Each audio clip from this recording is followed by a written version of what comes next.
मी इथं राजाभाऊ भलेकर यांचं इथं हार्दिक स्वागत करतो ते आल्याबद्दल आणि इथं आता कार्यक्रमाचे अध्यक्ष आहे. तर आपले उपस्थित गावकरी मंडळी आणि प्रमुख पाहुणे आणि सरपंच वगैरे तर सर्वांना मी सांगत आहे की आपल्या गावात आलेले आहेत. कोलगेट आपलं यांनी काय केलेलं आहे दातांच्या जे संरक्षणासाठी नाही का यांनी काय केलेलं आहे दातामध्ये जे आपलं जंतू वगैरे असतात यांनी दातांच्या दवाखान्यात काम केलेले आहे. खूप रोज यांनी दातांच्या दवाखान्यामध्ये काम केलेले आहे आणि यांना अनुभव जे आहे यांना 18-20 वर्षाचा अनुभव आहे ते इथं आपल्यासमोर आपला अनुभव मांडतील आणि आपल्याला कसं राहायचंय आणि कसं स्वच्छ राहायचंय ते सांगतील. दातामध्ये जे जंतू राहतात त्याच्याबद्दल काय माहिती सांगतील आणि दात आपण कसे निरोगी राहतात टेस्ट आपल्याला कसं करायचे आणि केव्हा करायचं आणि कशा पद्धतीने करायचे इथे हे सर्व यांनी आपल्या इथे आलेले राजाभाऊ भलेकर ते आपल्याला सर्वांना सांगणार. उपस्थित गावकऱ्यांना निर्देशित करत आहे त्यांना बोलायचं 2 शब्द बोलून दाखवलं. नमस्कार साहेब आणि धन्यवाद. आज आपण या ठिकाणी मला बोलण्याची संधी दिली आणि सर्व लोकांना माझा जो 18 वर्षाचा अनुभव आहे हा अनुभव मी आपण सर्वांना सांगणार आहे. तर मंडळी सर्वात प्रथम मला सांगताना अत्यंत आनंद होतो की गेली 18 वर्षे मी प्राथमिक आरोग्य केंद्रात दातांचा कंपाऊंडर म्हणून काम करत होतो. तर ज्यावेळेला मी दातांचा कंपाऊंडर म्हणून काम करत होतो त्यावेळेला आपल्या गावासारखे बरेचसे ग्रामस्थ आमच्या दवाखान्यामध्ये यायचे आणि जेवढे काही आमच्या दवाखान्यामध्ये यायचे तर ज्यावेळेला त्यांना आमच्याकडे त्रासाने आलेले असतात त्यांना पाहून मला सुद्धा खूप वाईट वाटायचं कारण त्यांची परिस्थिती तितकी वाईट झालेली असायची.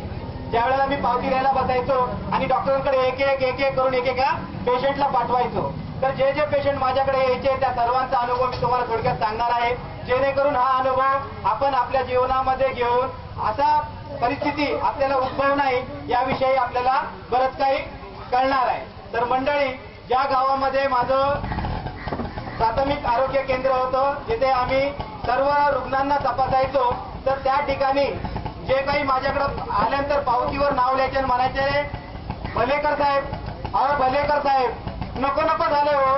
या दाढाच्या दुखण्यापासनं 15 दिवसापूर्वी मला अजिबात काय नव्हतं. 15 दिवसापूर्वी उगाच नावाला थोडासा मला दाढाचा त्रास होता परंतु या 2-4 दिवसामध्ये तो वाढत आता असा झालाय दाढा माझ्या ठण ठण ठण लागतात आणि पार कपाळाच्या मेंदूपर्यंत माथ्यापर्यंत हा त्रास जातोय आणि कुणाला सांगावं हे कळत नाहीये हसावं का रडावं कळत नाहीये. घरचा मोठा मी पण या त्रासामुळं मला कुठल्या कामामध्ये माझं लक्ष लागत नाही काय करू. तर त्यावेळेला मी त्यांना सांगायचो काळजी करा नका साहेब आपल्या डॉक्टरपाशी जावा डॉक्टर साहेब तुम्हाला योग्य निदान सांगतील आणि ते योग्य निदान मिळाल्यानंतर तुम्हाला लवकरच बरं होईल. अशा पद्धतीने अशा प्रकारचे अनेक रुग्ण मी माझ्या ओपीडी मध्ये पाहिलेले आहेत प्राथमिक आरोग्य केंद्रामध्ये पाहिलेले आहेत. एकदा तर एक लहान मुलगा त्याचे वडील त्याला घेऊन आले होते.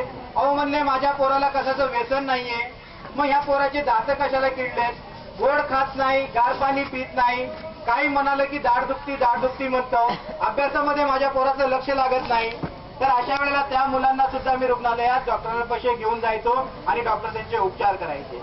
तर हे उपचार घेत असताना त्यांना बाहेरची औषधं वगैरे विकत घ्यावी लागायची पण शेवटी आमचे डॉक्टर ज्या वेळेला सल्ला द्यायचे प्रत्येक व्यक्तीला सांगायचे ती सांगितलेली माहिती अत्यंत बहुमूल्य होती. परवाच आमच्या डॉक्टरांच्या हॉस्पिटलमध्ये एका कंपनीने एक शिबिर भरवलं होतं. त्या कंपनीचं नाव मंडळी तुम्हा सर्वांना माहीतच असेल. त्या कंपनीचं नाव आहे कोलगेट पामोलिव्ह. तर कोलगेट पामोलिव्ह कंपनी जे शिबिर भरवलं होतं त्या शिबिरामध्ये मोफत लोकांची दातांच्या रुग्णांची तपासणी करण्यात आली होती आणि त्यावेळेला डॉक्टरांनी जे जे माहिती त्या रुग्णांना दिली होती ती माहिती अशी होती की जे लोक दिवसातून 2 वेळा दात घासत नाहीत या लोकांना नक्की दातांचा त्रास होतो.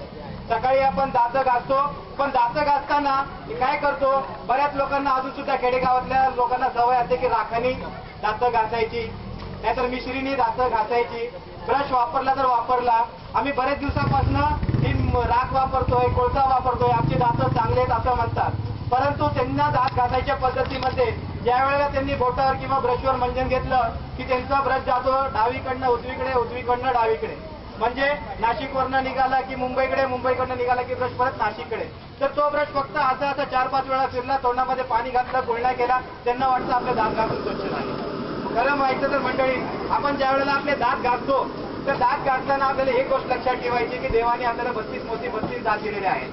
तर हे सगळ्या 32 दात आपल्याला स्वच्छ ठेवायचे आहेत. तर प्रत्येक दाताला आपण वेळ दिला पाहिजे. ज्यावेळेला आपण ब्रशवर पेस्ट किंवा पावडर घेऊ, मंजन घेऊ कोलगेटचं, त्यावेळेला आपण ते दात घासताना अगोदर समोरच्या दाताची जेवढी बाजू आहे ते गोल ब्रश फिरवून आपल्याला घासून घ्यायचे. आणि ज्यावेळेला आपण दोन दातावर ब्रश फिरून दातं घासून घेतली, त्यानंतर आला डावीकडल्या आणि उजवीकडल्या आपल्या दाडाचा दाडा डावीकडल्या आपण घासून घेतल्या, त्याचप्रमाणे उजवीकडल्या दाडा घासून घेतल्या. त्यानंतर आतली जी बाजू असते आपल्या दातांची, तर ती आतली बाजू सुद्धा आपल्याला ब्रशने व्यवस्थित घासून घ्यायची आहे. त्यानंतर ज्या ठिकाणाहून आपण अन्न चावतो म्हणजे दाताचा वरील भाग, त्या वरील भागाकडे आपलं लक्ष नसतं, कारण जिथनं आपण अन्न चावतो त्या ठिकाणी सुद्धा जेवण झाल्यानंतर काही कण आपल्या दातामध्ये शिल्लक राहिल्या असतात. या कणांवरच कीटाणू हल्ला करतात आणि ह्या कीटाणूंचा हळूहळू हल्ला होऊन आपल्या दात जी दातांची खाली मुळं असतात त्या मुळांना ते सत्यानाश सर्वनाश करतात त्या मुळांचा आणि आपल्याला दातांचा त्रास उद्भवतो. तर हा त्रास आपल्याला होऊ नये यासाठी आपण नियमितपणे दिवसातून 2 वेळा ब्रश करणं अत्यंत गरजेचं आहे. कोलगेट कंपनी म्हणजे आज विश्वासाचं प्रतीक आहे. कोलगेट कंपनीने जेवढे काही त्यांचे उत्पादने बाजारामध्ये आणलेली आहेत ते सर्व दातांना स्ट्रॉंग करण्यासाठी, दातांचं आयुष्य वाढवण्यासाठी, हिरड्या मजबूत करण्यासाठी. तर कोलगेटचे जे ब्रँड आहेत मंडळी तुम्हाला सर्वांना माहीतच आहे. कोलगेटचं आपण पाहतच आहोत. कोलगेट ऍक्टिव्ह म्हणून एक टूथपेस्ट येते बाजारामध्ये, कोलगेट साल्ट म्हणून एक पेस्ट येते बाजारामध्ये, कोलगेट एक्सप्रेस जेल म्हणून एक टूथपेस्ट येते. तर मंडळी या पेस्टविषयी मी तुम्हाला थोडक्यात माहिती सांगतो आणि तुम्ही ह्या पेस्ट वापराव्या आणि आपलं दातांचं आयुष्य वाढवावं. आपल्याला दातांच्या डॉक्टरपाशी जाण्याची वेळ येऊ नये यासाठी दिवसातून 2 वेळा दातं घासावे. आणि जे मिशन 0 दातों की सडन 2007 कोलगेट कंपनीने सादर केलेले आहे आपल्या वर्धा जिल्ह्यातील गावांसाठी, त्यातल्या ठराविक गावांमध्ये ज्या ठिकाणी बाजार असतो त्या ठिकाणी आमचा हा कार्यक्रम होणार आहे. या ठिकाणी येणाऱ्या प्रत्येक व्यक्तीला आम्ही दातांविषयी जागरूक कसं राहायचं याचे आमचे पॉम्पलेट देणार आहेत आणि आमचा एक ईमेल आयडी आहे. या ईमेलवर जर तुम्ही आपल्या घरापैकी किंवा ओळखीच्या कुणांना दातांचा काय आजार वगैरे असाल तर तो तुम्ही मेल करू शकता, SMS करू शकता. तर मंडळी आपण सर्वांनी आपले दात सुरक्षित ठेवण्यासाठी दिवसातून 2 वेळा दात स्वच्छ करावी आणि आपल्या परिवाराला होणाऱ्या दातांच्या त्रासापासून, दातांच्या कॅन्सरापासून वाचवायचं आहे. तर मंडळी आम्ही तुमच्या गावामध्ये आलो, तुम्हाला एवढी माहिती दिली.